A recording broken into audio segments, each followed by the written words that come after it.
இன்னைக்கு நான் இதுக்கு முன்னாடி மாதிரி ஒரு மோட்டிவேஷனல் ஸ்டோரியோ இல்லை எதை பற்றியோ நான் பேச போகிறதில்ல. இன்றைக்கி நம்மளுடைய ஹிஸ்ட்ரியை பற்றி தான் நான் பேச போகிறேன்.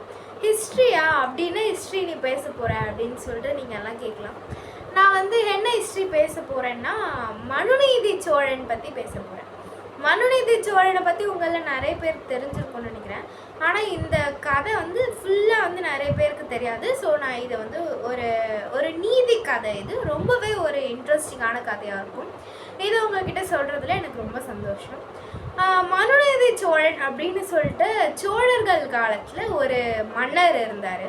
மனுநீதி சோழனை பற்றி நிறைய தமிழ் டெக்ஸ்ட் புக்ஸில் கூட வந்திருக்கு. நம்ம என்சிஆர்டி தமிழ் டெக்ஸ்ட் புக்கில் மனுநீதி சோழர் அவர்கள் அவருடைய கோட்டை இருக்கும் இல்லையா, அந்த கோட்டையில் அவர் அதுக்கு முன்னாடி வாசலான ஒரு பெரிய மணி ஒன்று மாட்டி வச்சுருக்காரு. அந்த மணி எதுக்குன்னா, அந்த ஊரில் இல்லை அந்த நாட்டில் யாருக்கெல்லாம் ஒரு நீதி வேணுமோ இல்லை ஏதாவது ஒரு பிரச்சனை நடக்குதோ அவங்கெல்லாம் நீதி கேட்டு அந்த மணியை அடித்தா ராஜா அவங்களுக்கு தீர்ப்பு கொடுப்பாரு, தீர்வு செய்வார். அதே மாதிரி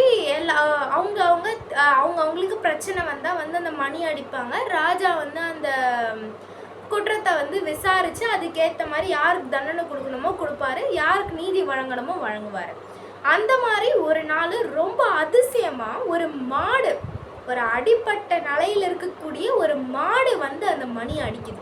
அதை பார்த்து எல்லாருமே ஆச்சரியப்படுறாங்க. அந்த காவலாளி அங்கே இருந்தவன் அதை பார்த்துட்டு ரொம்ப ஆச்சரியப்பட்டு அதை போய் அந்த ராஜா கிட்ட சொல்கிறான். ராஜா ரொம்ப வியந்து போகிறாரு, ஒரு மாடு மணி அடிக்குதா அப்படின்னு சொல்லி. அதுக்கப்புறம் ராஜா அந்த மாடுக்கிட்ட வராரு.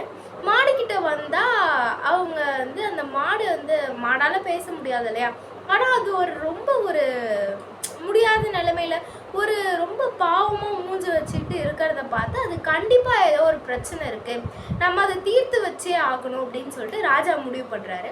அதுக்கப்புறம் அவர் காவலாளிகளை விட்டு விசாரிக்கும் போது தான் தெரியுது, அந்த மாடோடைய கண்ணுக்குட்டி தேரில் ஏற்றப்பட்டு இறந்து போயிடுச்சு அப்படின்றது. அந்த தேரை ஓட்டிட்டு போனது யார் தெரியுமா, அந்த ராஜாவோட பையன்தான். மனுநீதி சோழன் அவர்களோட பையன்தான் அந்த கண்ணுக்குட்டி மேலே தேரை ஏற்றி கொன்னது. தேரை வேகமாக ஓட்டிட்டு கண்ணுக்குட்டி இருந்தது தெரியாமல் அது மேலே ஏற்றி கண்ணுக்குட்டியை கொண்டுட்டார் அந்த மனுநீதி சோழனுடைய பையன். அதாவது அந்த நாட்டுக்கே ராஜாவோடைய மகன் அந்த கண்ணுக்குட்டியை சாகடிச்சிட்டான். இதுக்கு அந்த மாடு அதை பார்த்து துயரம் தாங்க முடியாமல் அந்த ராஜா கிட்ட நீதி கேட்டு அந்த மணியை அடிக்குது. அந்த மணி இந்த விஷயத்தை தெரிஞ்சுக்கிட்ட அந்த ராஜா, மாடாக இருந்தாலும் சரி என் நாட்டை சேர்ந்த எல்லாருக்கும் நான் கண்டிப்பாக நீதி வழங்குவேன் அப்படின்னு சொல்லி அதே தேரை வர வச்சு, அதே மாதிரி அந்த ராஜா என்ன தண்டனை கொடுக்குறாருன்னா, அதே தேரை என் மகன் மேலேயும் ஏற்றி கொண்டுடுங்க, அப்போ தான் இந்த மாட்டுக்கு நான் நீதி வழங்குற மாதிரி இருக்கும் அப்படின்னு சொல்கிறாரு. அதே மாதிரி அந்த ஊர் ஜனங்க முன்னாடி அந்த ராஜாவுடைய மகனை நிற்க வச்சு அதே தேரை ஓட்டிகிட்டு அந்த மகன் மேலே ஏற்றி அந்த ராஜா அவருடைய மகனை கொன்னுடுறாரு. ஸோ அந்த ராஜா ஈவன் அந்த மாடுக்கு கூட நீதி கொடுக்கணும், நம்ம நாட்டில் நீதி தவறக்கூடாது அப்படின்னு சொல்லி நினச்சி அந்த மாட்டுக்கு நீதி வழங்குறாரு.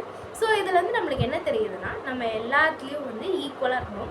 அந்த மணியை கூட அவர் அந்த நாட்டில் இன்ஈக்குவாலிட்டி இருக்கக்கூடாது, எல்லாருக்குமே நீதி வழங்கணும் அப்படின்றதுக்காக தான் பொதுவான ஒரு மணியை அந்த வாசலாண்ட வச்சுருக்காரு.